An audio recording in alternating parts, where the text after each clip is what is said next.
Hello मेरे प्यारे बच्चों, आप सभी का स्वागत है एसएस कोचिंग क्लासेस में। मैं राम सिंह और हम लोग पढ़ रहे हैं कक्षा 10 का पहला अध्याय रासायनिक अभिक्रियाएं एवं समीकरण। और आज इस चैप्टर की लास्ट क्लास है जिसमें हम लोग पढ़ने वाले हैं ऑक्सीकरण का दैनिक जीवन पर प्रभाव। यानी जो ऑक्सीकरण और अपचयन अभिक्रिया हम लोगों ने पिछली क्लास में पढ़ी थी, उसी का आज क्या हमारे दैनिक जीवन पर ऑक्सीकरण अभिक्रिया का क्या प्रभाव पड़ेगा, उसको हमें आज थोड़ा सा अध्ययन करना है। इसको अध्ययन करने से पहले पिछले क्लास में अगर हम लोग बात करते हैं तो ऑक्सीकरण और अपचायक को हम लोगों ने समझा था, उसको पढ़ा था। तो एक बार हम उस पर एक और नज़र डाल लेते हैं क्योंकि इसका उपयोग हम लोग करने वाले हैं। तो सबसे पहले अगर हम बात करते हैं ऑक्सीकारक की, किसकी बात करते हैं? ऑक्सीकारक की बात करते हैं। और दूसरा हमने यूज किया था अपचायक। एक तो हमारे पास ऑक्सीकारक है और एक हमारे पास है अपचायक। ऑक्सीकारक को इंग्लिश में कहा जाता है ऑक्सीडाइजिंग एजेंट और इसको कहा जाता है, अपचायक को कहा जाता है रिड्यूसिंग एजेंट। तो इस तरीके से दो प्रकार के एजेंट आपको देखने को मिलेंगे। जैसे ऑक्सीकारक नाम से ही पता चल रहा है, जो क्या करेगा? ऑक्सीकरण करेगा। तो ऐसे पदार्थ जो किसी अन्य पदार्थ का क्या करते हैं बेटा? ऑक्सीकरण करते हैं, उनको क्या बोला जाता है? ऑक्सीकारक। तो ऑक्सीकारक बेटा क्या करेंगे? ऑक्सीकरण करेंगे। पहली बात समझ लीजिए। और जो अपचायक होते हैं वो बेटा क्या करेंगे? किसी अन्य यानी दूसरे पदार्थ का अपचयन कराएंगे। यानी दूसरे पदार्थ का क्या कराएंगे? अपचयन कराएंगे। तो जो ऑक्सीकारक होते हैं वो क्या करेंगे? दूसरे पदार्थ का ऑक्सीकरण कराते हैं। और जो अपचायक होते हैं वो दूसरे पदार्थ का क्या करते हैं? अपचयन कराते हैं। लेकिन इनमें खास बात ये बहुत दिलदार व्यक्ति हैं। अगर ये किसी को अगर तकलीफ दे रहे हैं तो थोड़ी सी तकलीफ स्वयं भी लेते हैं। ऐसा नहीं है कि सिर्फ सामने वाले को ही तकलीफ दे।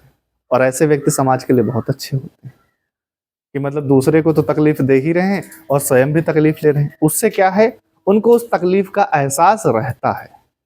वही खाल इनका है। ऑक्सीकारक क्या कर रहा है? दूसरे का ऑक्सीकरण कर रहा है। अपचायक क्या है? दूसरे का अपचयन कर रहा है। लेकिन एक बात याद रखना कि यहां पर जो अपचायक होता है ये दूसरे का जरूर अपचयन कराता है, लेकिन इसका स्वयं का, किसका बेटा? इसका स्वयं का ऑक्सीकरण होता है। देखो कितनी अच्छी बात है। मतलब इसका ये दूसरे का तो क्या कर रहा है? ध्यान से समझना, ये दूसरे का तो अपचयन कराता है लेकिन इसका स्वयं का ऑक्सीकरण होता है। वैसे ही जो हमारा ऑक्सीकारक होता है उसका स्वयं का क्या होता है बेटा? अपचयन होता है। स्वयं का क्या होता है? अपचयन होता है, पर ये दूसरे का ऑक्सीकरण करता है। यानी अगर अब इसकी हम परिभाषा की बात करें तो इसकी परिभाषा क्या हो जाएगी? यानी वे पदार्थ जो दूसरों का ऑक्सीकरण करते हैं परंतु उनका स्वयं का अपचयन होता है, ऐसे पदार्थों को ऑक्सीकारक कहा जाता है। आगे बात समझ गए? अगर हम अपचायक की जब परिभाषा लिखते हैं तो इसमें क्या लिखेंगे? वे पदार्थ जो दूसरों का अपचयन करते हैं परंतु उनका स्वयं का क्या होता है? ऑक्सीकरण होता है, उनको हम लोग क्या कहते हैं? अपचायक कहते हैं। इतनी बात समझ में आ गई। अब यहाँ पर कुछ ऑक्सीकारक के हम नाम आपको बताते हैं। इसके जैसे एक एग्जाम्पल है, एक एग्जाम्पल इसका है जैसे केमेनोफोर, पोटेशियम परमैंगनेट लाल दवा के नाम से जानते हैं। या दूसरा इसका है K2Cr2O7, पोटेशियम, नाम इसका है डाई क्रोमेट। तो पोटेशियम डाइक्रोमेट है। इसका नाम है पोटेशियम पर मैग्नेट। ये पोटेशियम पर मैग्नेट है। तो ये दोनों के दोनों क्या है? ऑक्सीकारक है। और आपका ऑक्सीकरण का काम करता है साथ में कंसंट्रेट HNO3, यानी ये हमारा बेटा क्या है? सांद्र नाइट्रिक अम्ल। तो ये हमारे तीनों के तीनों क्या है? ऑक्सीकारक है। क्यों ऑक्सीकारक है? समझो, ये दूसरे का ऑक्सीकरण कराते हैं अब कैसे कराते हैं, इनके पास ऑक्सीजन है, तो अगर ये किसी दूसरे को ऑक्सीजन देंगे तो इनका ऑक्सीजन क्या होगा, बाहर निकल जाएगा। और किसी भी पदार्थ से ऑक्सीजन का निकलना क्या कहलाता है, अपचयन कहलाता है। तो इनका स्वयं का अपचयन हुआ कि नहीं हुआ, स्वयं का तो अपचयन हो गया, पर ये दूसरे का क्या कर रहे हैं, ऑक्सीकरण कर रहे हैं। अब इनका जो ऑक्सीजन निकला है वो किसी दूसरे पदार्थ से जाकर क्या हो जाएगा, जुड़ जाएगा, तो दूसरे पदार्थ का क्या हो गया, ऑक्सीकरण हो गया। तो इनका स्वयं का क्या होता है, अपचयन होता है, पर ये दूसरे का क्या करते हैं, ऑक्सीकरण करते हैं। एग्जाम्पल, अगर हम अपचयन की बात करें, हमारे जो अपचायक होते हैं इसके एग्जाम्पल की बात करें, तो इसका एक होता है लिथियम बोरोहाइड्राइड LiBH4, आपके पास है सोडियम बोरोहाइड्राइड, ये भी होता है। या फिर हम क्या करें, निकेल मेटल की उपस्थिति में हाइड्रोजन गैस को प्रवाहित जब करते हैं तो ये भी अपचायक का ही काम करता है। तो बहुत सारे कॉम्बिनेशंस होते हैं अपचायक के, तो इसमें बिल्कुल आपको ध्यान से समझना है। अब यहां से क्या होगा, समझो जरा, अपचयन का मतलब ही होता है किसी पदार्थ से हाइड्रोजन का निकलना, बात समझ रहे हो। तो यहां से इसके पास हाइड्रोजन है और ये अपना हाइड्रोजन किसी को दे देगा, तो जब किसी पदार्थ से हाइड्रोजन निकल जाएगा तो उसका क्या हो जाएगा, हाइड्रोजन का निकलना क्या कहलाता, ऑक्सीकरण कहलाता, अपचयन नहीं कहलाता, ऑक्सीकरण कहलाता। हाइड्रोजन का निकलना पिछली क्लास में मैंने बताया कि हाइड्रोजन का निकलना क्या कहलाता, ऑक्सीकरण कहलाता। तो इससे हाइड्रोजन निकल जाएगा तो इसका स्वयं का तो ऑक्सीकरण होगा, पर ये जो हाइड्रोजन यहाँ से निकलेगा इससे वो किसी अन्य कंपाउंड से जाके जुड़ जाएगा, तो हाइड्रोजन का जुड़ना क्या कहलाता, अपचयन कहलाता। तो दूसरे का अपचयन होगा कि नहीं होगा, तो दूसरे का अपचयन जो करवा दे लेकिन जिसका स्वयं का ऑक्सीकरण हो उसी को हम लोग बेटा क्या कहते हैं, अपचायक कहते हैं। ये छोटी सी बात हमने आपको समझाने की कोशिश किया है। तो ये हमारे अपचायक के उदाहरण हैं, लिख लीजिएगा आप लोग। ये हमारे ऑक्सीकारक के उदाहरण हैं, ये लिख लीजिएगा। तो अब आप हेडिंग लगाइए ऑक्सीकारक, हेडिंग लगाइए ऑक्सीकारक।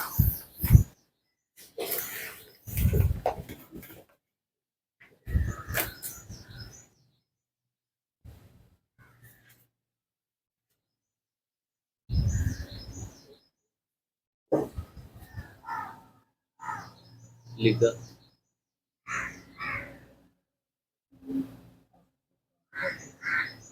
तो लिखो, वे पदार्थ जो दूसरों का ऑक्सीकरण करते हैं, वे पदार्थ जो दूसरों का ऑक्सीकरण करते हैं,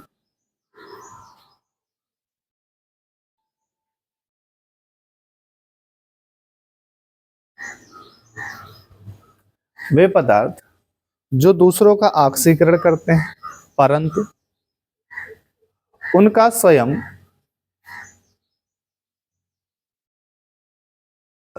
अपचयन होता है।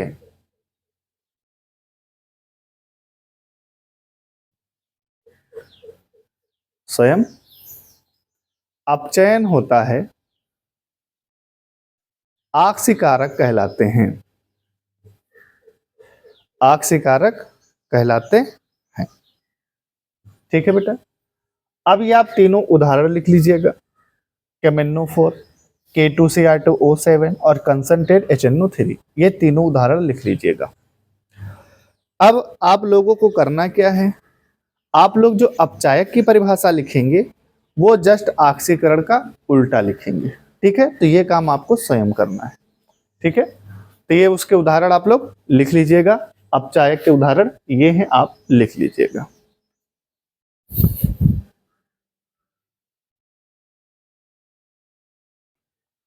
अब जो हम बेटा आगे पढ़ने वाले हैं, हालांकि ये थियोरेटिकल पोर्शन है पर इसको समझना बहुत जरूरी है। हम लोगों ने अपने दैनिक जीवन में ऑक्सीकरण अभिक्रियाएं बहुत सारी देखी हैं पर हम लोग जानते नहीं हैं।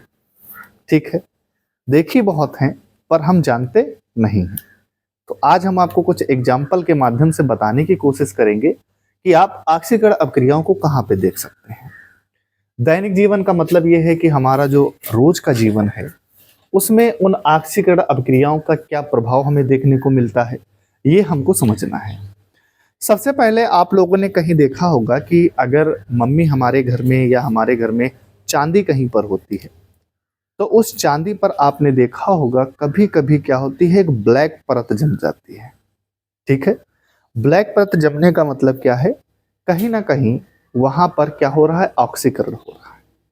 ठीक है, या आप लोगों ने देखा होगा जो हमारा कॉपर होता है, तो कॉपर के ऊपर एक हरी परत जम जाती है। मान लीजिए आपके घर में कॉपर का लोटा होगा या कॉपर का ग्लास होगा, तो कुछ समय पश्चात आप लोग जब देखते हैं तो उस पर क्या होती है, एक हरी परत जम जाती है। ये भी क्या है, आपका एक ऑक्सीकरण क्रिया का उदाहरण है। या फिर आप लोगों ने देखा होगा कि जैसे लोहा होता है, लोहा लोहा जानते हो ना, आयरन।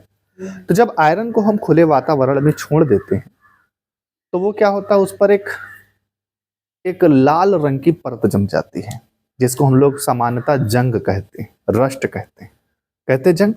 तो ये क्या है, ऑक्सीकरण अभिक्रिया का उदाहरण है। तो सबसे पहले यहां पर जो हम लोग टॉपिक पढ़ने वाले हैं उसका नाम है संक्षारण। क्या नाम है, संक्षारण। संक्षारण को इंग्लिश में कहा जाता है बेटा कोरोजन। क्या कहा जाता है, कोरोजन।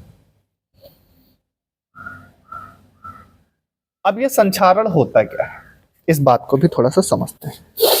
कि जैसे मान लीजिए आपके पास कोई एक धातु है, आपके पास कोई एक धातु है और ये धातु है, और ये धातु जैसे ही कभी भी या तो बेटा ये एसिड के संपर्क में आती है, किसके, अम्ल के संपर्क में आती है, या फिर बेटा नमी के संपर्क में आती है। किसके संपर्क में आती है, हाँ, अम्ल के संपर्क में आती है, या फिर बेटा ये क्या करती है, कभी भी बेटा ये क्या होता है, नमी के संपर्क में आती है। तो जब ये नमी के संपर्क या अम्ल के संपर्क में आती है तो ये बेटा क्या हो जाती है, संक्षारित हो जाती है। क्या हो जाती है, संक्षारित हो जाती है। संक्षारित होने का मतलब यहां पर यह है कि जैसे ही कोई धातु अम्ल या नमी के संपर्क में आती है तो उसकी वेशभूषा बदल जाती है। जैसे चांदी है या आपका कॉपर है, तो जैसे हमने बताया चांदी पे ब्लैक परत चढ़ जाती है, तो ये क्या है, संक्षारण का ही उदाहरण है। या आप लोगों ने, मैंने बताया कॉपर पर हरी परत जम जाती है, वो किसका उदाहरण है, संक्षारण का उदाहरण है। तो ये संक्षारण हो क्यों रहा है, अम्ल या नमी के संपर्क में आने के कारण होता है। तो वो हमारा जो धातु है वो क्या हो जाती है, संक्षारित हो जाती है। और इसी प्रक्रिया को हम लोग बेटा क्या कहते हैं, संक्षारण कहते हैं। तो कहीं ना कहीं अब तुम्हारे मन में ये विचार आ रहा होगा, सर ये ऑक्सीकरण अभिक्रिया कैसे हुई। भाई आप बताइए, नमी का मतलब क्या है, पानी है कि नहीं है, नमी है ना, पानी। और जैसे हम एसिड की बात करते हैं, H2SO4 है, HNO3 है, हमारे एसिड्स हैं, H3PO4 है, H3PO3 है, ये हमारे एसिड्स हैं। इनके सबके पास क्या है, ऑक्सीजन है, और वो ऑक्सीजन कहीं ना कहीं इस धातु के साथ क्या होगा, जुड़ जाता है, जुड़ जाता है। तो जिसके कारण यहाँ पर ये क्या होता है, अम्ल या नमी के कारण ये क्या होता है बेटा, संक्षारित हो जाते हैं। जैसे इसका मैं एक बेस्ट एग्जांपल बताने की आपको कोशिश करता हूं कि जैसे आप लोगों ने देखा होगा लोहा, आप कभी आयरन खरीद के लाते हैं या लोहा खरीद के लाते हैं, आप उसको खुले वातावरण में आप छोड़ दीजिए। अब जब आप उसको खुले वातावरण में छोड़ देते हैं तो वो जो पानी, जो हमारा लोहा होता है, वो पानी समझ रहे, वाटर, और नमी क्या है, पानी ही है, और साथ में एनवायरनमेंट में क्या है, ऑक्सीजन है। क्या है, ऑक्सीजन है। तो इन सब के साथ वो आयरन रॉड क्या होती है, ऑक्सीकृत हो जाती है। आयरन रॉड क्या हो जाएगी, आयरन रॉड का ऑक्सीकरण हो जाता है। और जैसे ही ऑक्सीकरण होता है तो उस पर एक परत जम जाती है, और वो परत किसकी होती है, फेरिक ऑक्साइड की होती है, हाइड्रेट फेरिक ऑक्साइड की वो परत होती है। तो वो जो हाइड्रेट फेरिक ऑक्साइड की परत होती है, वो परत उस पर जम जाती है, और कैसी होती है, लाल रंग की होती है। ठीक है, जिसके कारण हमारा जो लोहा होता है कुछ समय पश्चात वो परत क्या होती है, पृथक भी हो जाती है। क्या हो जाएगी, पृथक हो जाएगी। अब पृथक हो जाएगी जिसके कारण हमारे लोहे को क्या पहुंच जाती है, क्षति पहुंच जाती है। यानी जो हमारी लोहे की रॉड थी वो क्या हो गई, क्षतिग्रस्त हो गई। तो एक हम सामान्य भाषा में इसको हम लोग जो पढ़ते हैं, जो हम लोगों को पढ़ा था, वो हम लोगों ने समझा था कि सामान्य भाषा में हमको यही बताया जाता है कि लोहे पर जंग लगना ही क्या कहलाता है, संक्षारण कहलाता है। तो लोहे पर जंग लग रही, ये भी क्या एक संक्षारण है। आप चांदी के ऊपर एक काली परत जम रही, ये भी क्या संक्षारण का उदाहरण ही है। या फिर हम लोगों ने बात किया कॉपर के ग्लास होता है या कॉपर होता है, कॉपर धातु है, उस पर एक हरी हरी परत जम जाती है, तो वो बेटा हमारा किसका उदाहरण हो जाएगा, वो भी हमारे संक्षारण का उदाहरण है। मैं एक रिएक्शन करके आपको बताता हूं तो आप बहुत बढ़िया समझ पाएंगे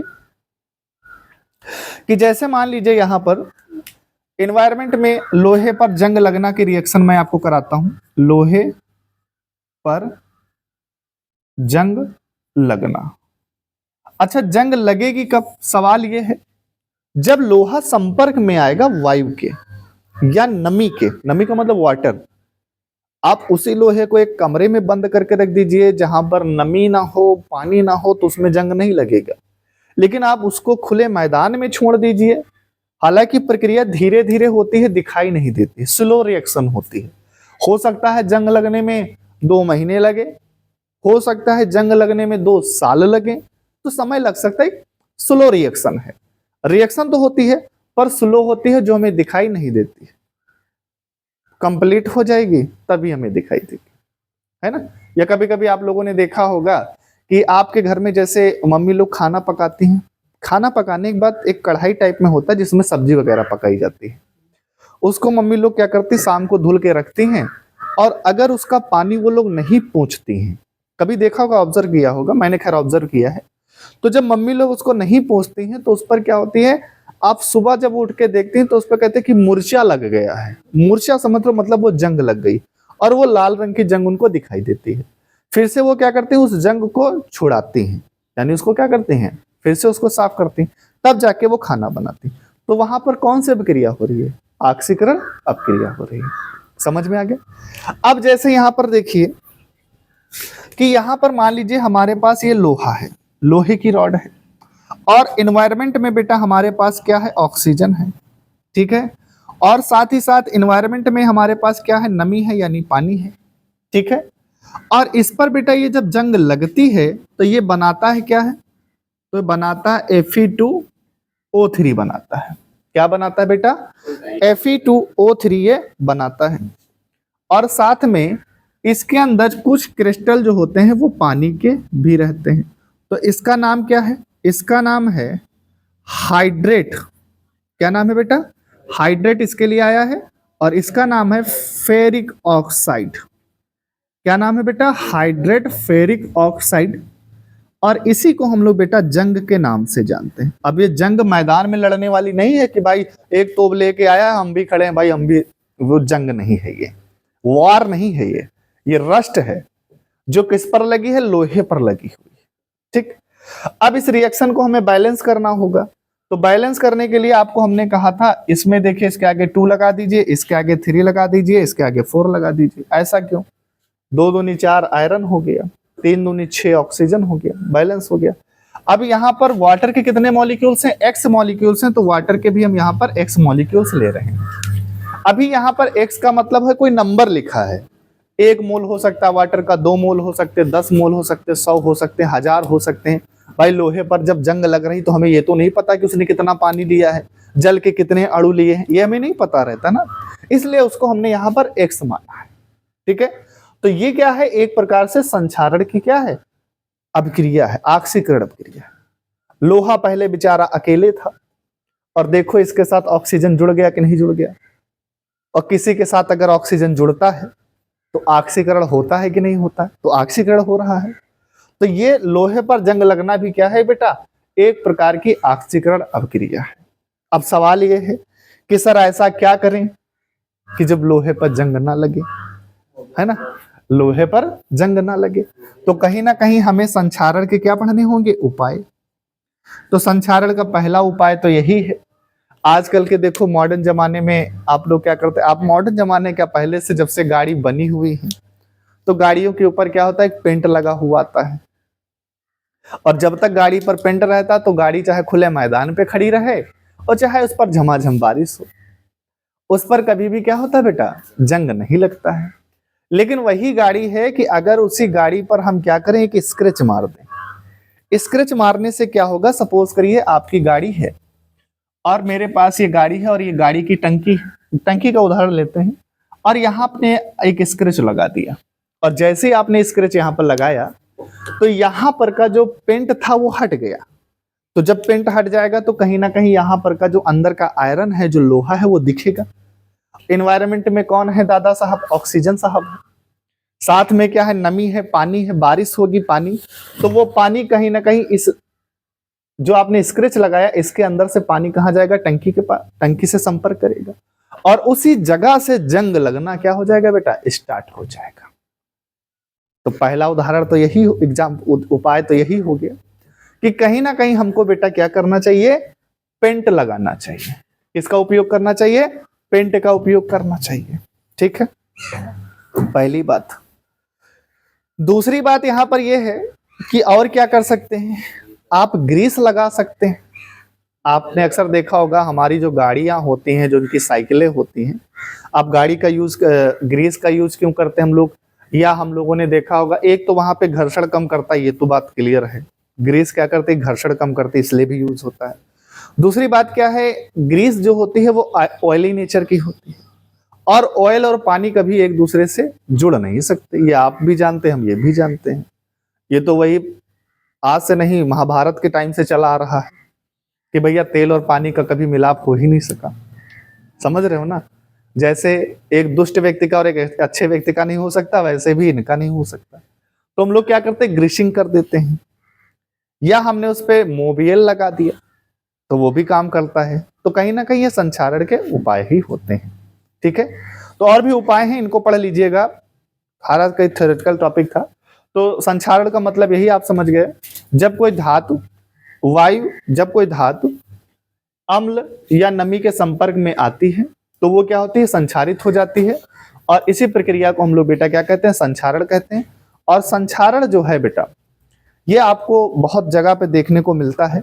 और ये संक्षारण जो बेटा है, ये कैसी है, एक विद्युत रासायनिक प्रक्रिया है।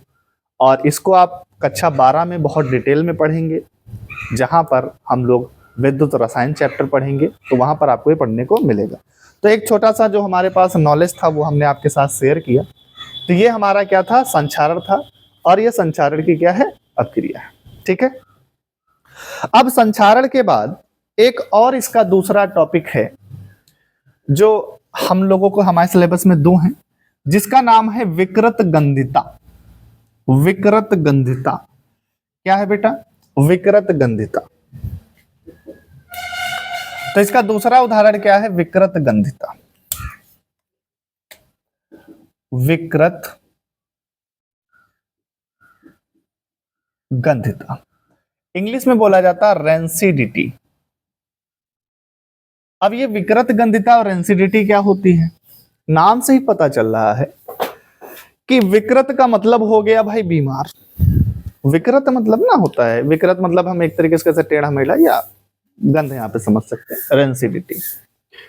तो ये हमारी विकृत गंधिता का मतलब है कि जैसे हमारे कोई ऑयली फूड होते हैं, ऑयली फूड समझते हो, जो हमारे तेलीय पदार्थ होते हैं या हमारे वसा युक्त पदार्थ। अब वसा युक्त पदार्थ वगैरह जैसे आप लोग घी आता है, बावर्ची वगैरह घी आता है, तो वसा युक्त पदार्थ।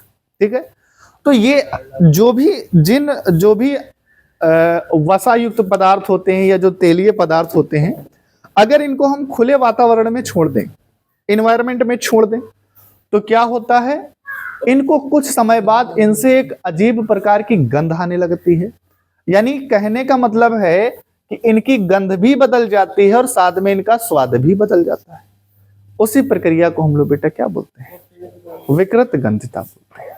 ठीक है, अब ये कैसे हो रहा है कि जैसे मान लीजिए आपके घर में बावर्ची का एक डिब्बा या घी का, मान लीजिए होली दिवाली पे गुजिया बननी है, आपने मंगाया। अब आपने क्या किया, बावर्ची का जो घी आया था उसमें आपने कुछ उसका यूज किया और आप मान लीजिए उसमें से आधा डब्बा घी आपका बच गया। बावर्ची का घी आता है, कई सारे आते हैं, डालडा, वही जिसको डालडा, बिल्कुल सही है, डालडा बोलते हैं। तो वो जो आता है, तो आपने क्या किया, आधा यूज कर लिया और आधा आपका बच गया। अब आपने उसका क्या किया, ढक्कन आप उसका बंद करना भूल गए, काफी दिनों तक वो रखा रहा, खुला रखा रहा। उसके बाद अचानक आप एक दिन देखते हैं, जब उसको जाते हैं और जबान पे लगाते हैं, तो उसका क्या होता है, स्वाद बदल गया होता है। क्या हो गया, उसका स्वाद बदल गया और साथ में उसमें एक अजीब प्रकार की गंध भी आने लगी। तो उसी को हम लोग बेटा क्या बोल रहे हैं, विकृत गंधिता बोल रहे हैं। क्लियर है। अब ये विकृत गंधिता को और एग्जाम्पल की अगर हम बात करें, हमारे घरों में क्या होता है, खाना बनता है।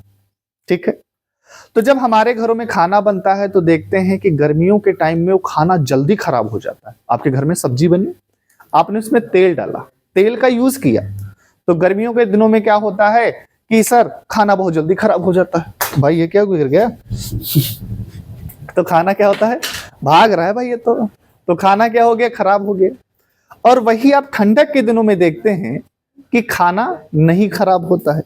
मतलब गर्मियों के दिनों में जो खाना एक दिन में खराब हो रहा था, जो सब्जी एक दिन में खराब हो रही, मान लीजिए पड़ोस के में शादी थी, अब गर्मियों के टाइम में उसके वहां शादी पड़ी, अब भैया पड़ोसी ने क्या किया, खाना बनवाया, भैया पनीर बच गया, आधा भगोना पनीर बच गया।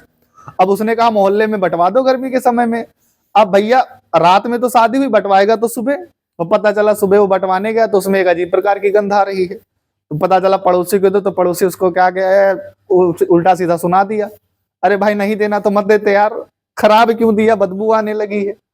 तो गर्मी के समय में वो सब्जी खराब हो गई। लेकिन ठंडक के समय में वही सब्जी क्या होती है, लेट में खराब होती है। भाई ठंडक के समय में इतनी जल्दी नहीं खराब होती।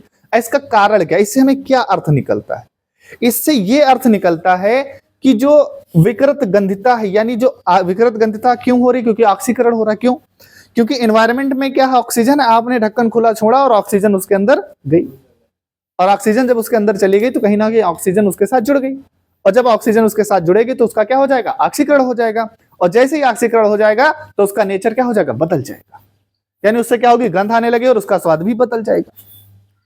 तो यही ऑक्सीकरण हो रहा है। तो ठंडक के समय में जो ऑक्सीकरण प्रक्रिया होती है वो क्या होती है, धीमे चलती है, छुक छुक छुक छुक झुक झुक झुक झुक चलती है।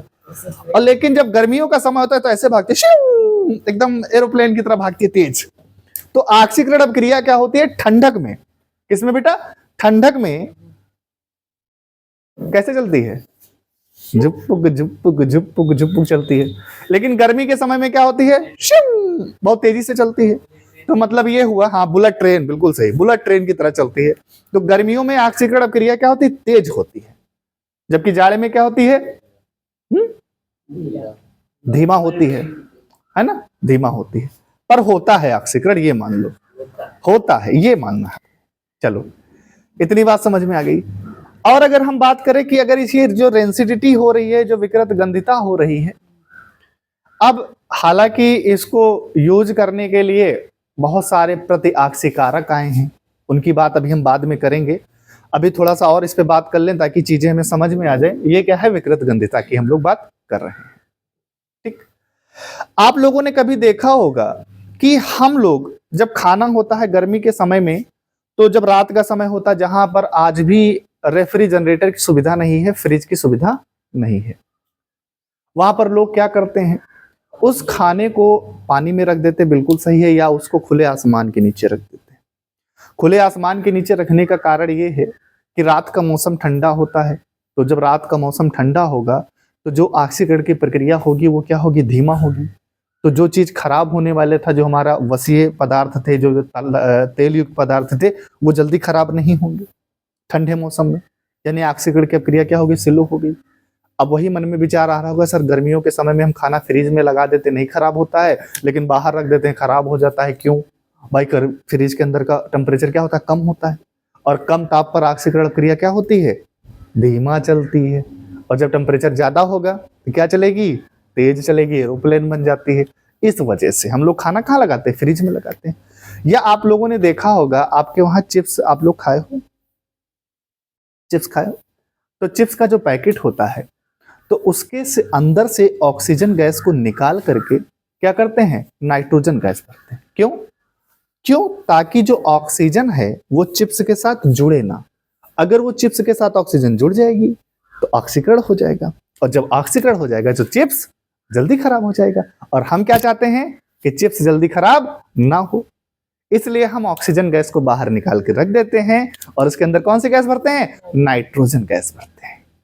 ठीक है, तो ऑक्सीकरण से बचाने के लिए ऐसा किया जा रहा है। और आप लोगों ने देखा होगा कि कुछ अब हमारे पास क्या आ गए बेटा, प्रतिऑक्सीकारक भी आ गए। इनको बचाना है, बचाव के लिए हम लोग किसका यूज करते हैं बेटा, प्रतिऑक्सीकारक का यूज करते हैं। एक तो हम लोग प्रतिऑक्सी कारक का यूज कर रहे हैं, और एंटीऑक्सीडेंट इनको बोला जाता है, एंटी ऑक्सीडेंट का उपयोग कर रहे हैं। तथा हम लोग ऐसे पात्र का यूज कर रहे हैं जो क्या हो, वायुरोधी हो। कैसा हो बेटा, वायुरोधी होगा। अब वायुरोधी का मतलब जो वायु का विरोध करे, है ना। वायुरोधी का मतलब क्या है, जो वायु का विरोध करे वही है वायुरोधी। तो प्रतिआक्सी कारक हमारे पास दो हैं, एक है BHA और दूसरा बेटा हमारे पास है BHT। एक हमारे प्रतिआक्सी कारक कितने हैं बेटा, दो।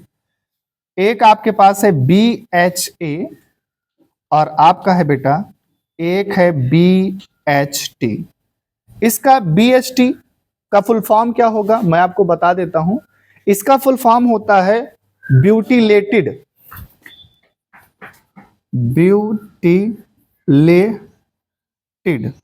ब्यूटिलेटेड। H का मतलब हाइड्रोक्सी और A का मतलब एनिसॉल।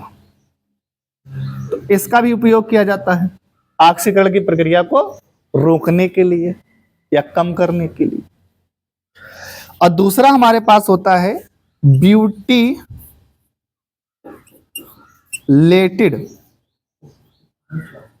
H फॉर का मतलब बेटा क्या हुआ, हाइड्रोक्सी।